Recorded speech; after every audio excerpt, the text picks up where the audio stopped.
You know how we often look back at these periods of like massive growth and success, these golden Hmm. ages, but uh, do you ever think that maybe the seeds of a slowdown are kind of baked right into that initial burst? Like, can too much success actually become a problem? Yeah, that's a great way to put it, actually. And it perfectly sets up what we're digging into today.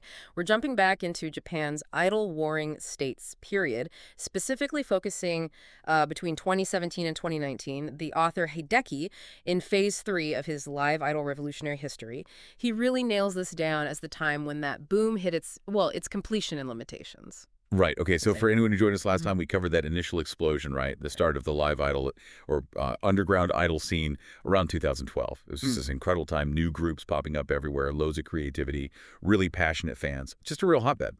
Absolutely, a real whirlwind. And what Hidekki's Phase 3 does so effectively is show us the absolute peak, the crest of that wave. But crucially, he also dissects the things that started to, pull it back down. We'll be looking at the sheer number of events, this breakout idea, which was huge, and then, yeah, the plateauing and even the scene starting to split apart. Got it. So our mission today basically is to get under the hood of this peak period, understand how it got so big and vibrant, but also what tensions, what internal stuff led to that turning point. Let's get into it. Let's do it.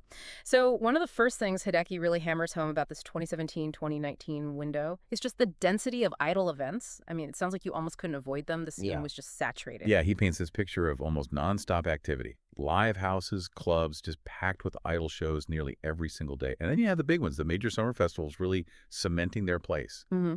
Idol Yokocho Summer Festival, Right. Tattoo Jam Expo, and the real giant Tokyo Idol Festival, TIFF. Oh, TIFF. Yeah, the scale Hideki describes is just wild. He mentions nearly 90,000 people attending and over 200 different idol groups performing across just 3 days. That's It massive. really is. And what made TIFF so important, according to Hideki, was its role as this like central hub. You had your mainstream idols, the ones you'd see on TV all the time, Uh, sharing stages with these live idols, the more grassroots groups. yeah, That yeah. must have created some really unique opportunities. Yeah. Oh, absolutely. Huge opportunities. And this leads us straight into a really key idea from this golden age, the concept of a breakout. Mm. It wasn't just about playing a gig, it was the very real chance for like a massive jump in fame. Okay. This is where it gets really interesting, I think. Yeah.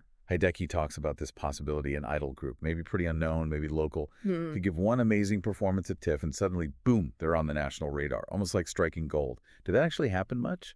Or was it more just, a powerful idea fueling things? Hideki gives examples, real Cinderella stories. Yeah. He talks about how social media would just light up, fans tweeting, this year TIFF is where Group X broke out, or you have to see Group Y's stage.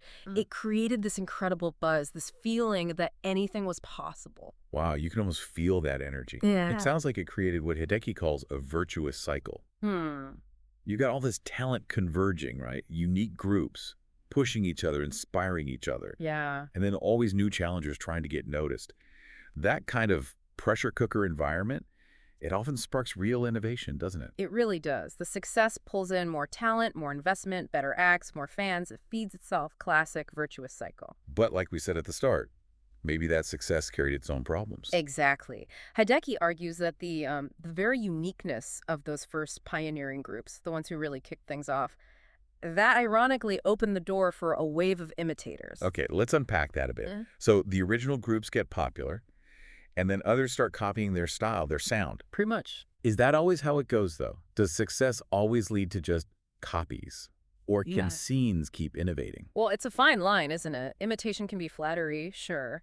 But Hideki's point in this context is that it led to diminishing returns for the fans. He mentions people saying these newer idols just felt like copies. That excitement, the surprise that made the early days so thrilling, it started to fade. Like, imagine the first groups had this raw DIY energy.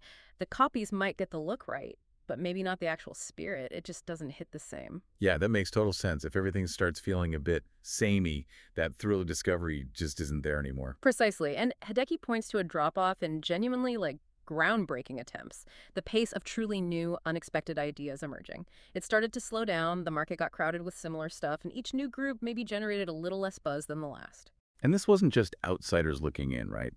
Hidekki mentions this feeling growing among the hardcore fans, even people in the industry.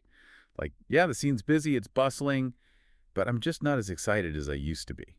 A kind of subtle shift. Yes, exactly that. A sense that something was different. And looking back, Hideki suggests this might have been the awakening from the initial impulse, that first big rush of energy that drove the whole boom. Maybe the novelty was just wearing off a bit. The spark wasn't quite as bright. It's not like people hated it, but maybe just a little wistful, Yeah. missing that early magic. Okay, now, another really interesting thing happening around this time was more and more of these live idols getting major label deals. You'd think, okay, that's the goal, right? The big time, mainstream success. That's what you'd assume, yeah.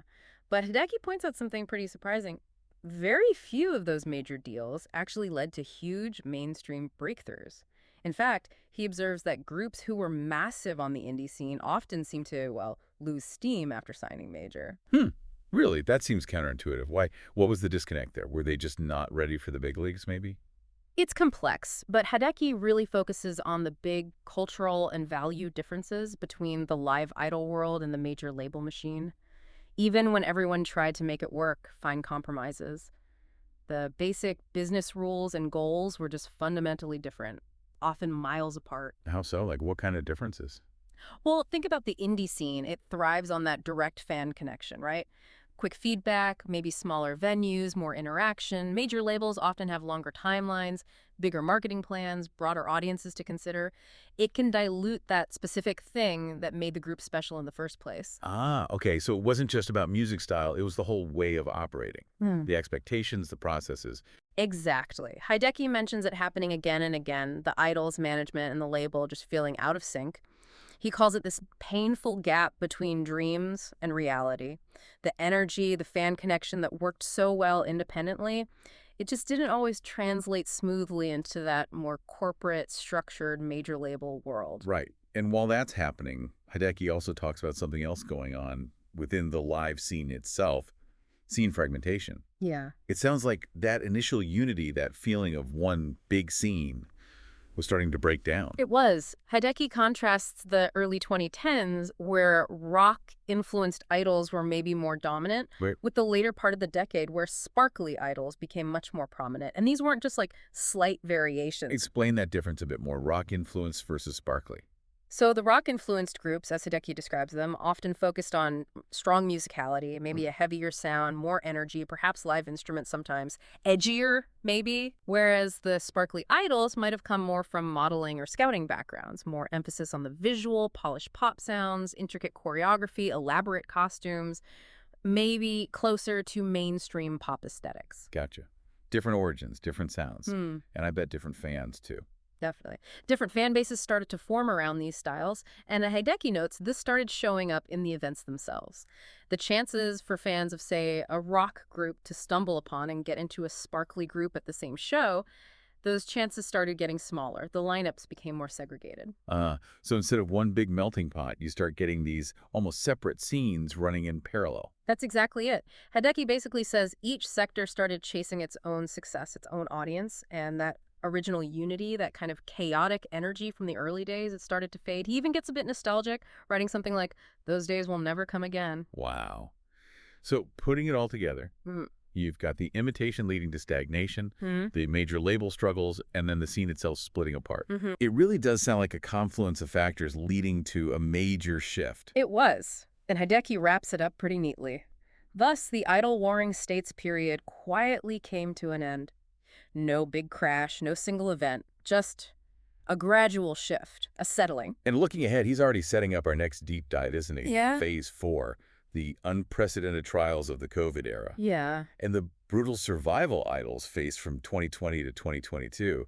That sounds like a whole different kind of challenge. It really does, a completely different landscape. But reflecting on this phase, this completion and limitations, it's a powerful reminder, isn't it? Even the most creative, explosive periods have internal limits. The very things that fuel a boom can eventually lead to its transformation. It really makes you think, yeah, does the very nature of a boom, any boom, inevitably carry the seeds of its own change? Yeah. What other trends have you seen maybe that seemed unstoppable but then hit these kinds of turning points? Definitely something to chew on. We'll be back soon for the next part of this story.